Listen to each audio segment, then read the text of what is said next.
찬양 감사합니다. 하나님께서 영광을 받아주셨을 줄 믿습니다. 말씀 보겠습니다. 사무엘하 17장 27절부터 29절까지입니다. 사무엘하 17장 27절부터 29절 말씀.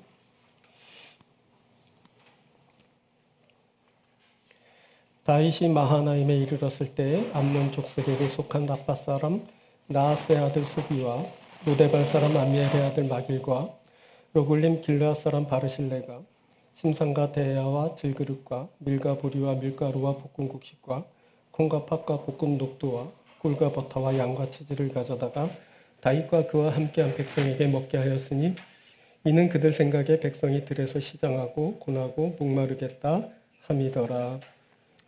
아멘.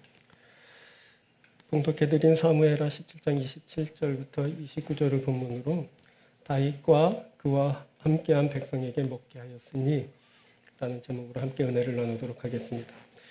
지난주 우리는 이 동일한 본문과 제목으로 한 차례 말씀을 나눈 바 있습니다. 암몬 족속의 수비, 로데발 사람 마길, 그리고 길르앗 사람 바르실레가 다윗이 피난하여 마하나임에 이르렀을 때 다윗과 그 백성들의 필요를 따라 물품을 제공하고 먹을 것으로 섬겼습니다. 그때 이들은 다윗과 그와 함께한 백성에게 먹게 하였습니다. 자, 지난주에는 우리가 이 섬긴 세 사람을 살펴보면서 저들의 섬김에 대한 특징을 알아보았는데 오늘은 저들의 섬김이 무엇을 이루게 되는지 그것을 살피려고 합니다. 오늘은 두 부분으로 여러분들에게 말씀을 드립니다. 첫 번째는 가치입니다. 저들의 섬김이 가장 가치 있는 것을 생성하고 있는 것을 말합니다. 본문을 보면 섬기는 이들이 가치 있는 것으로 섬깁니다.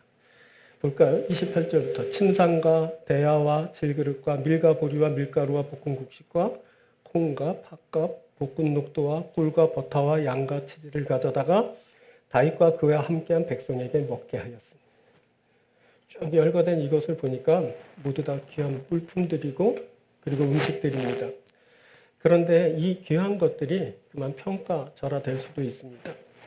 침상, 대야, 질그릇, 여기에 밀과 보리와 밀가루와 볶은 곡식, 그리고 콩, 팥, 볶은 녹두, 그리고 꿀, 버터, 양과 치즈. 자, 이런 것들은 모두 일상생활에서 쉽게 구할 수 있는 것이라는 겁니다. 그래서 이것을 가치 없게 보는 이들이 있습니다. 하지만 당시의 생활 수준이 어떠했는지 우리가 자세히 알 수 없고 보통 어느 시내나 많은 서민들이 먹을 것, 입을 것 때문에 걱정하고 사는 것이 일반적인 모습이라면 지금 이것들이 그 당시 사람들에겐 한번 누려보고 먹어보고 싶은 귀한 것일 수 있다라는 생각을 하게 됩니다. 더욱이 지금은 피난길을 가고 있는 중입니다. 그때 왕 다윗과 그의 백성들은 아주 이러한 것들이 절박했을 것입니다. 이들에겐 더할 나위 없이 귀한 것이었습니다. 그리고 그 내용을 자세히 보면 이것이 하찮은 것이라고 쉽게 말할 수 없습니다.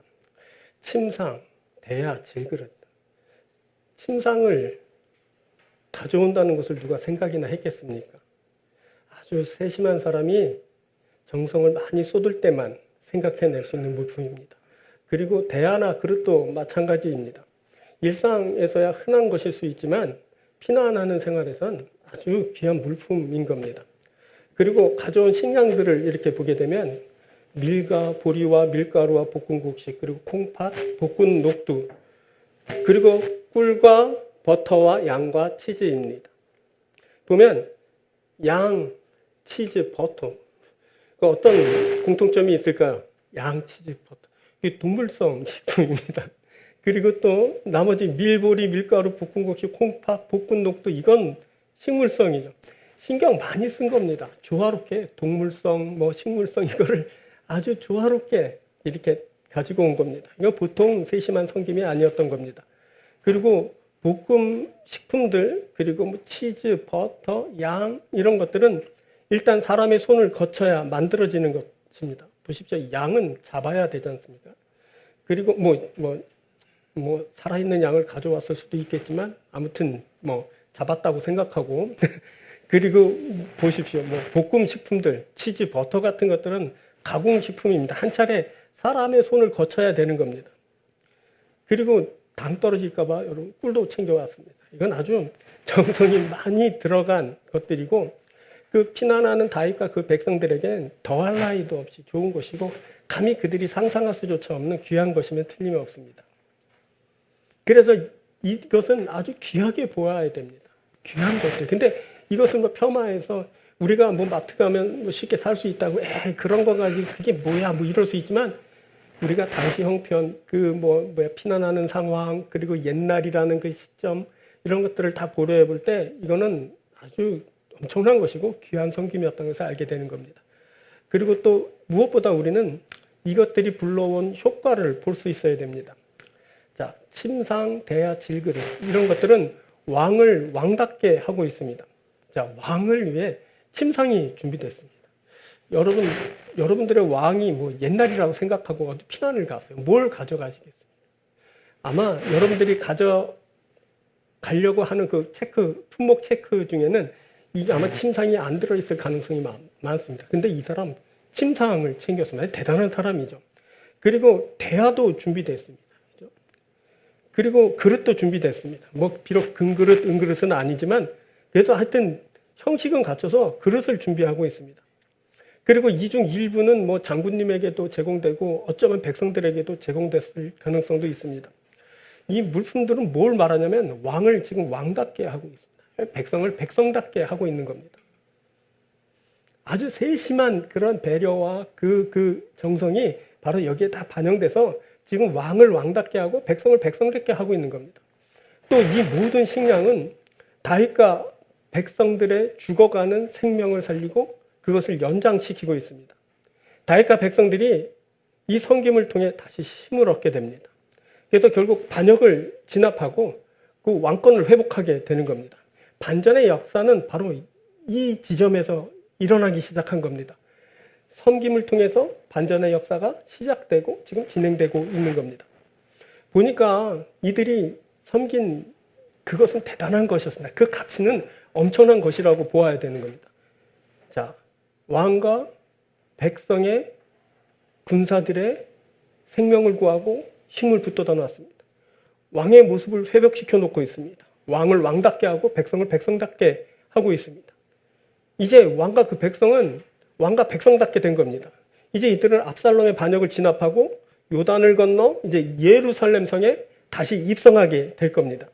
이제 이들이 하나님의 사랑하시는 이스라엘입니다. 이 시점부터 이들은 하나님의 사랑하시는 백성들로 다시 회복되고 있었던 겁니다. 이렇게 위기를 만났을 때의 도움은 큰 효과를 낳고 말로 다 할 수 없는 그 큰 가치를 창출하게 됩니다. 놀랍게도 생명을 가져오고 왕권을 회복시킵니다. 저들답게 합니다. 이제 저들이 그 위대한 다윗과 그의 백성들이 됐습니다. 놀라운 일이 일어나고 있는 겁니다. 자, 우리들에게도 지금 위기가 닥쳤습니다. 우리의 존귀함이 크게 훼손되었고 피난길을 가고 있는 다윗과 그 백성들처럼 삶이 고단하고 힘듭니다. 가정의 각 개인의 하는 일에 그리고 신앙하는 일에도 어려움이 임했습니다. 여러분, 그리스도인의 가치가 땅에 떨어지고 교회는 영광의 빛을 잃었습니다. 이때 그 존귀함을 그 영광됨을 회복하는 것은 바로 이 소중한 섬김을 통해서 가능하게 됩니다. 이 섬김을 통해서 너는 너답게 나는 나답게 되는 겁니다. 우리가답게 될 수 있습니다. 바로 섬김을 통해서 이루어지게 되는 겁니다. 많은 효과를 볼 수 있는 방법을 찾을 수 있겠지만 그 중에 가장 중요한 것은 서로가 사랑으로 섬기는 겁니다. 그러면 우리가 이 다윗과 그의 백성들에서 일어난 그 회복을 우리들도 이룰 수 있게 되는 겁니다. 그리고 이 섬김은 육적인 영역에만 머물지 않습니다. 영적 회복이 이루어지도록 서로 기도해 줘야 되고 그리고 말씀으로 교훈해 줘야 됩니다. 서로에게 힘을 실어주는 일도 필요합니다. 이럴 때 너와 나의 모습이 영과 육 아울러 온전하게 회복되는 그런 역사가 일어나게 되는 겁니다. 그때 훼손되고 떨어졌던 우리의 존귀함이 그 영광이 다시 임하게 되는 겁니다. 그리고 무엇보다 우리의 이 섬김을 통해 영원한 가치를 이루게 됩니다. 썩을 것으로 심고 썩지 않을 것으로 거두는 일이 있게 되는 겁니다. 자, 고린도전서 15장 42절부터 한번 봅니다. 죽은 자의 부활도 그와 같으니 썩을 것으로 심고 썩지 않을 것으로 다시 살아나며 욕된 것으로 심고 영광스러운 것으로 다시 살아나며 약한 것으로 심고 강한 것으로 다시 살아나며 육의 몸으로 심고 신령한 몸으로 다시 살아나나니 육의 몸이 있은즉 또 영의 몸도 있느니라. 썩을 것으로 심는데 썩지 아니할 것으로 살아납니다. 욕된 것으로 심는데 영광스러운 것으로 살아납니다. 약한 것으로 심고 강한 것으로 살아납니다. 육으로 심는데 영으로 살아납니다. 여러분, 육도 있지만 영도 있습니다. 바로 이것이 우리의 섬김을 통해 이룰 수 있는 가치입니다. 이것이 바로 우리의 신앙의 가치이기도 합니다. 우리는 썩을 것으로 심으면서 썩지 아니할 것으로 거둡니다. 우리가 심는 것은 욕된 것이지만 영광스러운 것으로 거둡니다. 약한 것으로 심고 강한 것으로 거둡니다. 육으로 심고 영으로 거둡니다. 바로 이것이 우리 섬김의 가치인 겁니다. 우리 신앙의 가치입니다. 본문에 소비, 마길, 바르실레는 귀한 것으로 섬겼지만 가만히 보니까 결국 소비하여 없어질 썩을 것으로 섬겼습니다. 이들이 섬긴 것은 모두 이 세상에 국한된 것들이었습니다. 하지만 이들의 섬김이 하나님의 말씀에 다 기록되었습니다. 이들이 영예스럽게 다윗 왕의 영광에 참여하지만 더 영광스러운 것은 하나님의 영광에 참여하게 되었다는 겁니다. 그때 하나님이 영광을 받으셨습니다. 그래서 하나님은 이것을 상세하게 성경에 다 기록하게 하셨습니다. 보세요. 침상, 대야, 질그릇, 그리고 밀과 보리와 밀가루와 볶음국시, 콩팥, 볶음녹두, 꿀, 버터, 양과 치즈. 여러분, 이런 것들이 성경에 기록됐습니다. 이상하지만 하나님은 그렇게 하라 하셨습니다. 뭐 성경에 이렇게 뭐 먹는 얘기를 하고 뭐 대야 뭐 그런 얘기하고 뭐 그래. 그렇지만 하나님은 이것을 귀하게 보신 겁니다. 그래서 하나님의 말씀이 성경에 그것을 기록하게 하신 겁니다.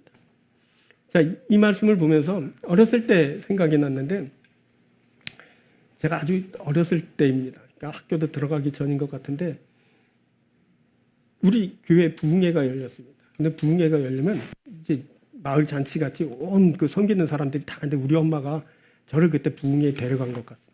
근데 뭐 어린애가 뭐 알아듣겠습니까? 근데 그때 알아들은 이야기가 있어서 여러분들에게 말씀 소개해 드리려고 하는데, 부흥사 목사님이, 그러니까 부흥사시니까 이제 많은 교회 부흥회를 하러 다니는데 어느 시골 마을 교회 부흥회를 하러 갔답니다. 그래서 부흥회를 다 마치고 오는데 이제 성도들이 은혜를 많이 받아서 이제 몇몇 성도들이 이제 배웅하러 이렇게 나왔는데, 어떤 성도가 뒤에서 쭈삣쭈삣 하고 있더니 보따리를 하나 이렇게 주더랍니다. 그래서 목사님 가실 때, 시장하실 때 차 안에서 드십시오 하고 주더래요. 그래서 알겠습니다. 그리고 이제 받아가지고 이제 뭐 기차를 탔는지 차를 탔는지 모르지만 하여튼 차 타고 오는 길에 그게 생각이 나서 보따리를 이렇게 풀러봤답니다. 옛날엔 다 보따리잖아요. 40, 50년 전 얘기잖아요. 이렇게 풀어보니까 안에 신문지로 동그랗게 하나씩 다 이렇게 쌌더래요. 이게 도대체 뭔가. 그래서 신문지를 깠는데 까고 또 까도록 알맹이가 안에 드디어 나왔는데 보니까 새카맣게 탄 고구마가 나오더래요. 그래서 목사님은 왜 그 성도가 쭈뼛쭈뼛거리면서 줄까 말까 망설였는지 그 이유를 그때 알았다는 거예요. 목사님 드리려고 고구마를 줬는데 어떻게 뭐 깜빡해서인지 고구마를 태우고 만 거예요. 근데 드리기는 드려야겠는데 안 드릴 수도 없고, 그래서 그걸 고민하다가 싸고 또 싸고 창피하니까 또 싸고 해서 보따리에서 정성스럽게 싸서 이렇게 목사님에게 드린 거예요. 근데 목사님이 그걸 받고 그만 막상 눈물을 터뜨렸대요. 뭐 이딴 걸 줘, 그럴 수 있지만 그 여인의 마음이 목사님에게 통한 거죠. 그 정성과 그 마음이 통한 거예요. 그래서 목사님이 한참을 울고 그 고구마 그냥 먹어도 목매는데 그 울면서 그 꺽꺽거리면서 드셨다는 거예요. 근데 그 이야기를 부흥회 때 하시는데, 제가 어리잖아요. 그냥 부흥회 가면 뭘 알아듣겠어요. 그냥 가서 자다가 일어나다 그랬겠죠. 엄마 뭐 물 빼고. 근데 그 이야기는 생각이 나는 거예요. 그래서 뭐가 생각나면 새까맣다는 얘기를 그 목사님이 까맣다고 표현하시는 장면하고 울음을 터뜨렸다는 거하고 그 마음이 너무 소중해서 기억하게 되었다는 그게 그 포인트가 생각이 나는 거예요. 그래서 저는 이게 그때 들은 얘기인지 아닌지도 불확실해서 제 막내한테 오늘 아침에 검증을 받아요. 너 이 이야기 아니야? 모른대. 이건 어렸을 때 엄마랑 부흥에 따라가서 들은 얘기 같은데 그 설교 중에 얘기하려고 그러는데 얘기해도 된다고 이 귀한 얘기를 하라. 그래서 얘기하는 거예요. 여러분들 이런 얘기 들은 적 없죠? 들었다면 그 목사님이 부흥회 할 때 그때 아마 들은 말씀입니다. 이 목사님이 그때 부흥회 설교를 하면서 그 여인의 섬김이 얼마나 귀했는지 성도들을 다 온 마을 사람들을 다 모아놓고 그 이야기를 들려주는 거예요. 그 귀한 하나님의 말씀 선포하는 시간에 그 여인에 대한 섬김 이야기를 하면서 그게 얼마나 감동이었는지 나를 울렸다고 이건 분명히 하나님을 감동시켰다고 그렇게 선포했던 거예요. 근데 보세요. 그 이야기가 지금 40년이 지나고 아마 어쩌면 거의 50년이 돼가는 얘기일 거예요.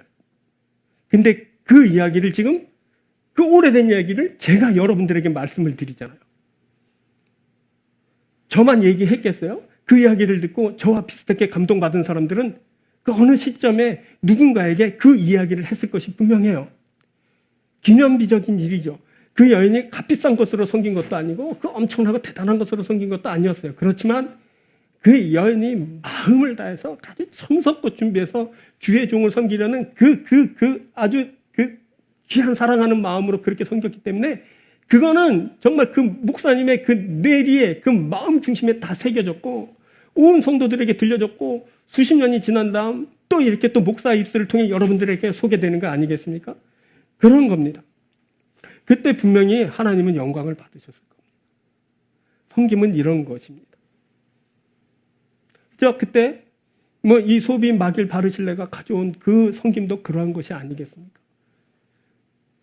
물품들이 엄청나고 대단한 것이기도 하지만 이들의 섬김 그 자체가 그 마음이 중심이 너무 대단한 섬김입니다. 그래서 이 섬김은 있잖아요. 썩을 것으로 섬겼지만 영적인 결실을 이루고 있는 겁니다. 하나님 나라의 복음이 됐고 또 이렇게 기록되고 또 선포되게 되어 있고 그런 겁니다. 지금 우리들이 섬기는 그 섬김들도 보잘것 없는 것일 수 있습니다. 다 썩을 것으로 섬기죠. 누가 영적인 것으로 섬기는 사람이 어디 있어요? 다 먹을 것, 입을 것, 사소한 것, 물품 이런 거 섬기는데 그 섬김 하나하나가 모두가 다 소중하다라는 겁니다. 하나님은 그것을 안 잊고 계신다라는 겁니다. 사람은 잊을 수 있습니다. 그러나 하나님은 절대 잊지 않으시고 그것을 반드시 기록하셨다가 그 귀한 은혜로 다시 되돌려 주시는 겁니다. 마태복음 26장에 보면 예수님에게 향유를 부은 한 여인의 이야기가 나옵니다. 한번 볼까요? 6절부터입니다. 예수께서 베다니 나병 환자 시몬의 집에 계실 때에 한 여자가 매우 귀한 향유 한 옥합을 가지고 나와서 식사하시는 예수의 머리에 부으니 제자들이 보고 분개하여 이르되 무슨 의도로 이것을 허비하느냐.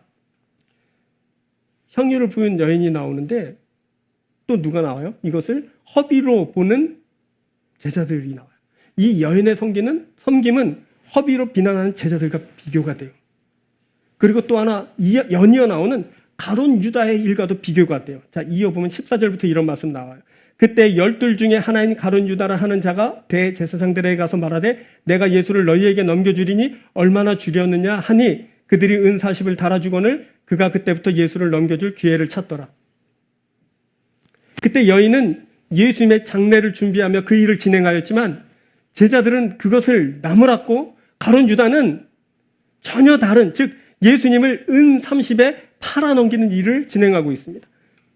이때 여인의 섬김은 하나님의 일을 이루는 아주 큰 가치를 낳고 있지만 제자들과 그중 가룟 유다는 그 반대로 자신의 뜻대로 행하다가 사단의 일을 하고 넘어지는 그 결과를 낳고 말았습니다. 주님은 그때 온 천하에 어디서든지 이 복음이 전파되는 곳에는 이 여자가 행한 일도 말하여 그를 기억하리라 라고 하셨습니다. 기념비적인 그런 일이었던 겁니다. 자, 많은 사람들이 위기의 때에 썩어 없어질 헛된 영광을 구합니다. 자신의 뜻대로 자기를 우선하여 스스로 고립되고 넘어지는 길을 선택합니다. 계속 말씀 중에 말씀되는 것이지만 여러분 사욕을 주의해야 됩니다. 그럴 땐 자기 영광에 심취되면 결국 갇히고 무너지게 됩니다. 예수님은 누가복음 12장에서 풍성하게 거둔 소출을 잔뜩 쌓아두고 먹고 마시자 하는 자에게 오늘 밤에 내 영혼을 도로 찾으리니 그러면 내 준비한 것이 누구의 것이 되겠느냐라고 말씀하십니다. 쌓아두고 또 쌓아두고 또 쌓아둔 것을 가지고 먹고 마시고 즐기지만 하나님이 가져가시면 그거 자기 것이 아니라 헛된 것이 되는 그야말로 비참하고 그러한 초라한 결과를 맞을 수 있다는 경고입니다. 여러분, 우리가 섬길 때에야 비로소 그것이 가치를 낳게 됩니다. 그것이 보잘것없는 것이든 그것이 대단한 것이든 우리들은 예수님의 마음을 얹어 그것으로 이 시대를 섬기고 또 섬김이 필요한 이들에게 섬기면 거기에는 아름답고 위대한 역사가 생성되게 되는 겁니다. 여러분, 바로 우리들이 이 섬기는 사람들입니다. 우리들이 예수의 사랑으로 섬기는 사람들입니다. 우리는 그 썩을 것으로 심어 영원한 가치를 창출하는 사람들입니다. 우리는 하나님의 영광을 위해 섬기는 사람들입니다. 여러분, 이 위기의 때에 많은 사람들이 움츠려지고 그리고 자기 것을 우선시하고 그리고 자기 이익을 탐닉하는 경향을 갖지만 우리들은 역으로 이 어려운 때일수록 주변을 살피고 그리고 예수의 풍성한 마음으로 너와 너희들을 섬겨서 지금 땅에 떨어지고 그리고 훼손된 우리의 가치를 다시 제자리에 올려놓고 회복시키며 혹은 더 큰 영광을 드러내며 하나님 앞에 감사를 드리는 귀한 저와 여러분들이 되어야 할 줄 믿습니다. 가치는 그렇게 창출되는 겁니다. 섬길 때야 비로소 가치입니다.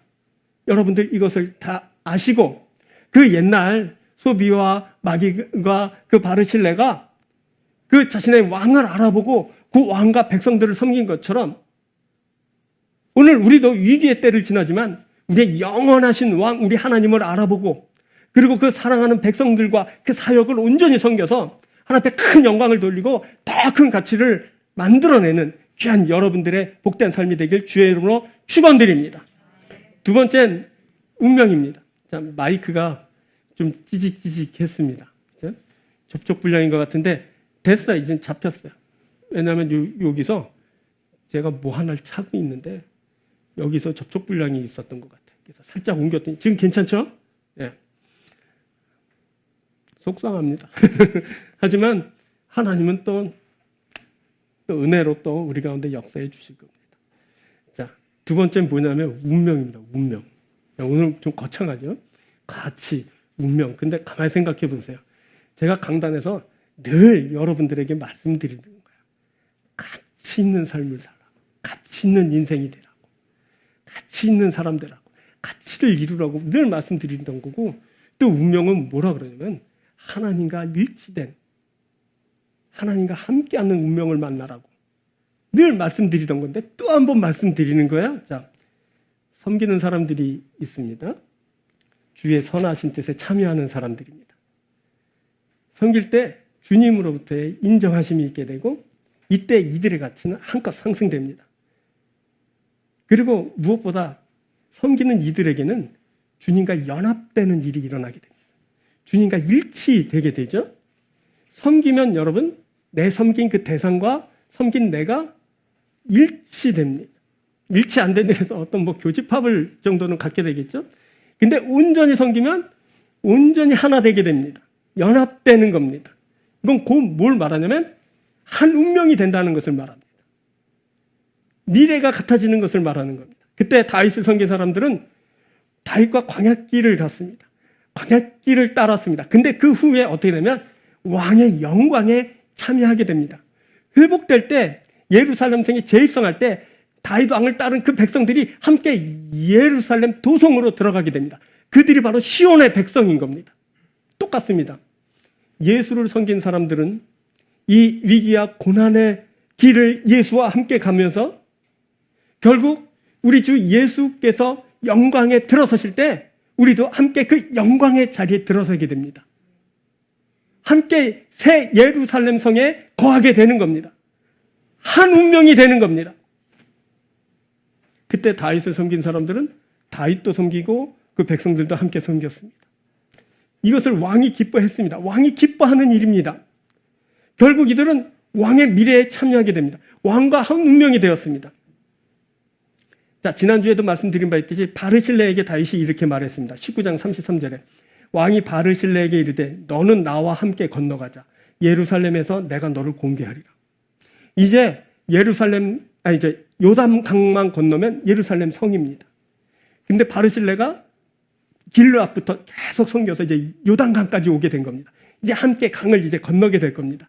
근데 강을 건너는 그 자리에서 왕이 뭐라고 말해요? 놀랍게도 함께 가자. 함께 가자. 함께 하자. 함께 살자. 함께 죽자. 이런 말이에요. 너와 나는 뗄 수가 없으니까 한 운명이다. 이런 말이에요. 근데 더 놀라운 것은 뭐라고 말해요? 예루살렘에서 내가 너를 공개하리라. 여러분, 공개, 심청전에서 나오는 그런 단어잖아요. 공개. 그 음식, 옛날에 그런 어려운 말인데, 뭐죠? 음식으로 섬기는 거라고 국어사전엔 그렇게 나왔는데, 그 핵심은 뭐냐면 섬기는 거예요. 섬기는 거. 뭐라고 말하면 다윗이 내가 나를 공개하였으니 이제 내가 너를 공개할 것이다. 이건 도무지 왕이 할 수 없는 말입니다. 여러분, 왕이 섬기다니요? 근데 왕 다윗은 바르실레에게 이제 내가 너를 섬길 것이다 이렇게 말하고 있습니다. 엄청난 말을 하고 있는 겁니다. 그런데 이 말은 이루어지지 않았습니다. 바르실레가 아주 정중히 사양했기 때문입니다. 하지만 다윗은 바르실레의 그 귀한 공개, 그 섬김을 잊지 못합니다. 그는 후에 죽을 때 자기 아들 솔로몬 왕에게 이렇게 유언을 합니다. 지난주에도 봤죠. 열왕기상 2장 7절. 마땅히 길르앗 바르실레의 아들들에게 은총을 베풀어 그들이 내 상에서 먹는 자 중에 참여하게 하라. 내가 내 형 압살롬의 낯을 피하여 도망할 때 그들이 내게 나왔느니라. 바르실레는 늙어서 내가 뭐 음식 맛을 알겠습니까? 뭐 좋은 소리를 들어도 그 소리를 알아듣겠습니까? 내가 좋은 거 싫은 거 지금 구별도 못하는데 왕과 함께 가서 무슨 내가 부귀와 영화를 누리겠다고, 무슨 좋은 것을 보겠다고 함께 가게. 저는 그냥 제 고향에 돌아가서 조용히 그냥 마지막을 맞이를 합니다. 그래서 사양하고 돌아갔는데 대신에 누가 왕의 상에서 먹게 되는지 알아요? 그의 아들들이 먹게 되는 거예요. 그 아들들도 바르실레가 섬길 때 젊은이니까 함께 나와서 섬겼던 모양이죠. 이름은 언급되지 않았지만 뭐라고 말해요? 그들이 그때 나를 섬겼다라고 말해요. 그래서 그 아들이 다윗과 바르실레 때에는 이런 일이 일어나지 않았지만 그 아들 때 솔로몬 왕과 바르실레 아들 때는 그 일이 이루어졌어요. 그래서 그들이 솔로몬 왕의 상에서 이제 먹게 되는 일이 일어나게 된 거예요. 뭐예요? 결국엔 있잖아요. 왕의 영광에, 왕의 기쁨에, 왕의 자리에 참여하게 되는 거예요. 왜 그러냐면 섬기면 하나 되는 것이기 때문에 그래요. 한 운명이 되기 때문에 그래요. 참여하게 되는 역사가 있게 되는 거예요. 여러분, 우리가 이것을 알아야 돼요. 섬긴 자들은 주인의 기쁨에 참여하게 되는 겁니다. 섬김을 통해 주인과 그 종이 한 운명이 되었기 때문입니다. 마태복음서 25장에 보면 주님께서 달란트의 비유를 말씀하시는데 그때 5달란트와 2달란트를 받은 자들은 2배를 남겨 주인에게 가져오게 되었죠. 그래서 잘하였다, 뭐 충성된 종아 칭찬을 받고 너는 주인의 즐거움에 참여하라 라는 말을 듣게 됩니다. 하지만 안타깝게도 1달란트 받은 자는 1달란트를 그대로 가지고 와서 무익한 종이라는 그런 소리를 듣고 바깥 어두운 데로 내쫓기게 됩니다. 근데 그때 여기서 뭐 받아들여지고 쫓기고 이런 얘기를 하려고 하는 게 아니라 종이 주인의 즐거움에 참여하는 일, 착한 종, 충성된 종, 너는 주인의 즐거움에 참여하라는데 여러분 이것은 있잖아요. 다윗이 바르실레를 섬기는 것 같이 있을 수 없는 일이에요. 우리가 무심히 흘려 읽을 수 있지만 이 일은 불가능한 일이었어요. 그 당시 주인은 주인이고 종은 종이에요. 당시 종이 주인의 그 어느 부분에 참여하고 함께 누린다는 것은 상상할 수조차 없는 일이었어요. 그런데 주인이 뭐라고 말해요? 너는 나의 즐거움, 나의 기쁨에 참여하라 그래요. 놀랍게 엄청난 것을 말하는 거예요. 근데 이 불가능해 보이는 일을 왜 주님이 비유의 말씀을 통해서 말씀하여 주시는 걸까요? 이 불가능해 보이는 일이 하나님이 개입하시면 얼마든지 가능하게 된다는 거예요. 누가복음 18장에서 주님은 부자가 하나님 나라에 들어가는 것을 낙타가 바늘기로 들어가는 것으로 비유하여 말씀하여 주셨어요. 낙타가 바늘기로 들어가는 거 봤어요? 저보다 좀 오래 사신 분들 보셨어요? 저는 못 봤는데. 이 세상에 낙타가 그 조그만 바늘기로 들어가는 거 본 사람 있어요? 없죠? 이건 뭘 말하냐면 불가능한 거야. 부자는 못 들어가. 이 말씀을 하신 거예요. 부자이신 여러분 좀 절망스럽죠? 그런데 이 사람에게서 불가능한 일이 하나님이 하시면 이루어지게 됩니다. 자, 27절에서 이렇게 말해요. 무릇 사람이 할 수 없는 것을 하나님은 하실 수 있느니라. 할렐루야! 이런 역사가 일어나게 되는 거예요. 사람에게 불가능한 일이 하나님의 세계에선, 하나님의 역사 속에선 이루어지게 되는 거예요. 결국 뭐냐면 종이 주인의 즐거움에 참여하게 되는 거예요. 이게 바로 하나님 나라예요. 불가능한 것 같지만 가능하게 되는 나라, 그게 하나님 나라입니다. 전혀 불가능해 보이는 일들이 거기서 막 일어나고 있어요. 보세요. 소중한 것으로 섬긴 이들이 들어가는 나라입니다. 이 세상에 썩어질 것으로 심는 이들이 들어가 함께하는 나라입니다. 여러분, 썩을 것으로 심고 썩지 않을 것으로 거두는 일이 바로 이런 일이고, 그리고 그 세계가 바로 하나님의 나라인 겁니다. 여러분, 주인을 섬기면 주인과 동일한 즐거움으로 누리게 됩니다. 그것은 섬긴 나와 섬김을 받는 그분이 한 운명이기 때문에 그렇습니다. 이 한 운명은 내가 섬김으로 그 일에 참여할 때 이루어지는 역사입니다. 죄송합니다. 여러분, 섬김은 사람의 운명을 바꿉니다. 지금 무슨 말을 하고 싶으냐면 여러분들의 운명이 바뀔 수 있다는 것을 말씀드리는 겁니다. 저와 여러분들의 운명이 바뀔 수 있습니다. 섬김으로 저와 여러분들의 운명이 바뀝니다. 진심으로 섬기는 그 섬김이 나의 운명을, 우리의 운명을 바꾸는 겁니다. 진정한 섬김이 나의 운명을 결정짓습니다. 왕을 진심으로 섬겼다면 이제 내가 그 왕과 함께하는 그런 역사를 이루게 될 겁니다. 그 왕의 즐거움에 참여합니다. 그리고 그것을 누리게 되는 겁니다. 그게 바로 하나님 나라입니다. 하나님 나라는 우리가 열심히 노력해서 건설하는 나라가 아니라 하나님이 가져오시는 나라입니다. 하나님의 세계에서 이루어지는 일입니다. 그래서 보통 사람의 세계에선 이루어지지 않을 법한 나라입니다. 그런 게 어디 있어? 라고 우리들의 짧은 생각은, 짧은 지식은, 짧은 경험은 그것을 말하지만 하나님은 뭐라고 말하냐면 나의 세계에선 그것이 있을 수 있다라고 말합니다. 그 옛날 종이 주인의 즐거움에 참여하는 것처럼, 그렇죠? 종이 왕의 상에서 먹는 것처럼, 낙타가 바늘기로 들어가는 것처럼 그러한 일이 이루어질 수 있다라고 말하는 겁니다. 하나님이 가져오시는 바로 하나님의 나라인 겁니다. 이것은 바로 진심으로 섬기는 자들에게 일어나는 나라입니다. 우리가 이 세상을 살면서 정말 진심으로 그 누군가를 열심히 섬겼다면, 그 어떤 소자를 섬겼다면 바로 우리 주님을 섬기는 것이 되고, 그러므로 우리들이 하나님 나라에 들어가고 그리고 하나님과 함께하는 역사를 이루게 될 겁니다. 자, 빌립보서를 좀 봅니다. 1장 7절입니다. 내가 너희 무리를 위하여 이와 같이 생각하는 것이 마땅하니 이는 너희가 내 마음에 있으며 나의 매인과 복음을 변명함과 확정함에 너희가 다 나와 함께 은혜에 참여한 자가 됨이라. 이때 사도의 마땅한 생각은 항상 그가 마음속에 담고 있는 대로 성도들이 모두 사도와 함께 한 은혜에 참여하게 되었다는 겁니다. 성도들이 사도와 동일한 은혜를 받았습니다. 이들은 사도와 한 결론에 이르게 됩니다. 사도와 저들은 일치됐고 한 운명입니다. 이들이 누구냐면 사도를 극진히 섬긴 사람들입니다.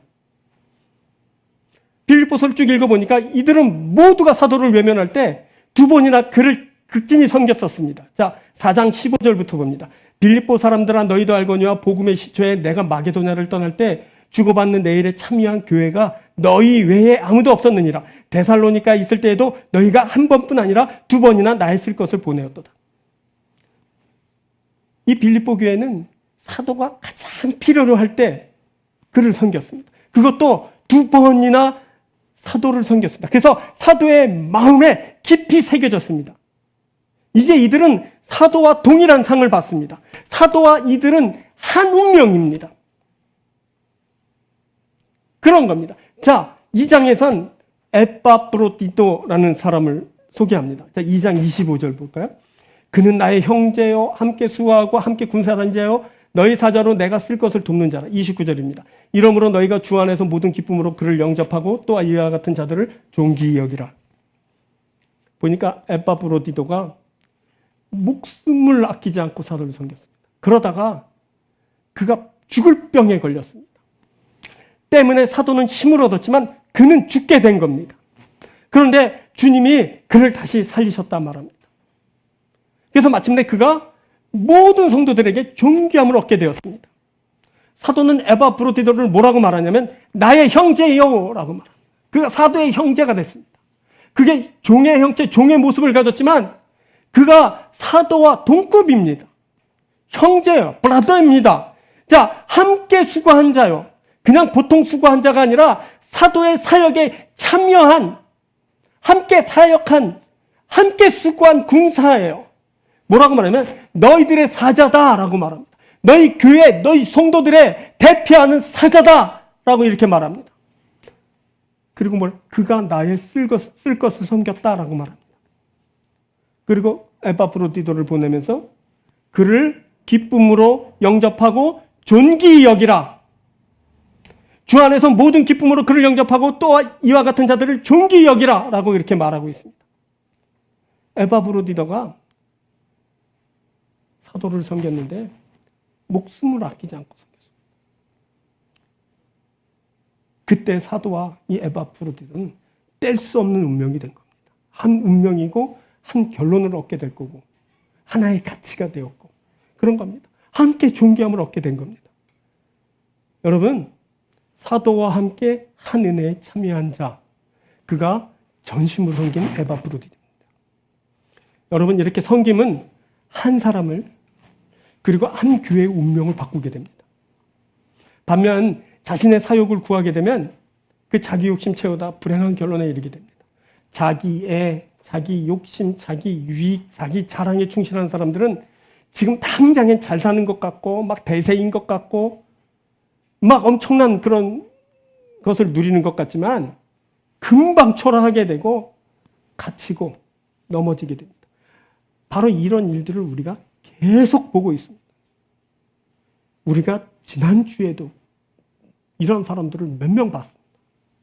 뉴스에 계속 나오는 사람들이 뭐냐면 자기 것 챙기다, 자기 욕심 챙기다가 사욕 챙기다, 백성들 섬기라고 세워졌더니 자기 유익 챙기다가 다 그렇게 갇히고 넘어진 사람들입니다.